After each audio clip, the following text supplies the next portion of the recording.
We all know Spongebob, the sponge who flips burgers, catches jellyfish, and never has a bad day. But have you really thought about what it's like to be Spongebob?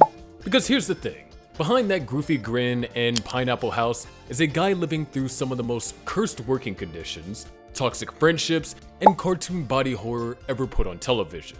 From eternal minimum wage to having the most emotionally unstable boss on Earth, here's why it absolutely sucks to be SpongeBob SquarePants. Let's start with the one thing he can never escape, the Krusty Krab. SpongeBob lives at work. Like, no, seriously, the guy works a full-time job at the Krusty Krab every single day for what we can only assume is a salary of $0.00. The show makes it clear, Mr. Krabs is cheap, like charge you for breathing cheap. There's even an episode where SpongeBob pays to work there. That's not a joke, that's an actual plot point, and yet he's ecstatic about it.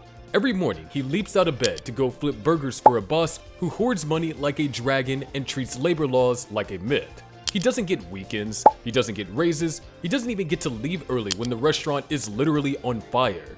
This isn't just job loyalty, it's corporate Stockholm syndrome. And let's talk about Mr. Krabs. Sure, he's funny, but from SpongeBob's perspective, he's a nightmare. He spies on his employees, he exploits their friendships. He once sold SpongeBob's soul for 62 cents. And that's not hyperbole, that's canon. Whenever SpongeBob tries to do something creative or take initiative, Krabs shuts it down, unless it somehow boosts sales. He's not a mentor, he's a crustacean-shaped cautionary tale. And when things go wrong, it's SpongeBob who takes the fall. Every single time. Then there's Patrick. Yeah, he's lovable, but let's not pretend he's not also SpongeBob's biggest source of psychological whiplash. One day, Patrick's the ultimate best friend, supportive, loyal, down for jellyfishing at any hour. The next, he's gaslighting SpongeBob, insulting him, or dragging him into the kind of chaos that ends in property damage and lawsuits. And does Patrick ever apologize? Nope. He just waddles off with a dopey grin, while SpongeBob gets stuck cleaning up the emotional and literal mess. Being best friends with Patrick is like being roommates with a golden retriever who occasionally commits arson. Now, imagine this. Every time you speak, laughed, or exist, your neighbor plots your demise. That's Squidward.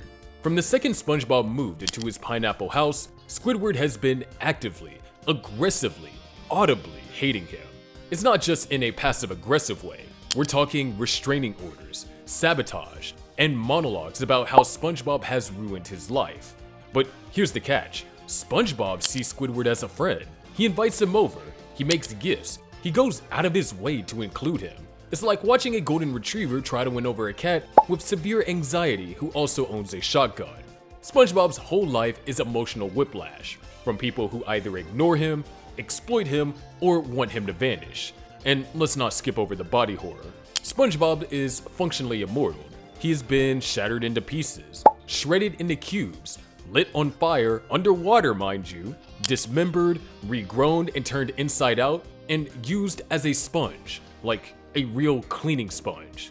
His body regenerates, stretches, absorbs trauma, literally and emotionally, without any real consequence. But that's kind of the problem.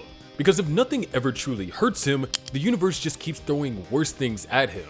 The pain resets, but the trauma stacks. SpongeBob is basically a cosmic chew toy. Immortal, but never safe. And here's the quiet tragedy. SpongeBob is stuck in permanent childhood. He's got a job, a house, responsibilities, but he's still treated like a kid. Can't drive, can't move up, can't leave Bikini Bottom. Every time he tries to mature even a little, the show yanks him back to square one. No progress, no real growth, just another episode, another jellyfish, another failure to pass his boating exam. He lives in a loop, one where he never gets older, never gets promoted, and never truly gets to move on. The world loves him just the way he is, which also means he's never allowed to be anything else. So yeah, SpongeBob might be cheerful, he might love jellyfishing, bubble blowing, and his square pants. But his reality is a relentless surreal pressure cooker of underpaid labor, toxic relationships, and cartoon immortality. He's overworked, underappreciated, trapped between a money-hungry boss, an emotionally chaotic best friend, and a neighbor who dreams of his destruction. And through it all, he smiles. But make no mistake, life under the sea is not all pineapples and ukuleles. It's sponge-shaped suffering with a laugh track. Want us to do a deeper dive on another cartoon character quietly living through psychological torment?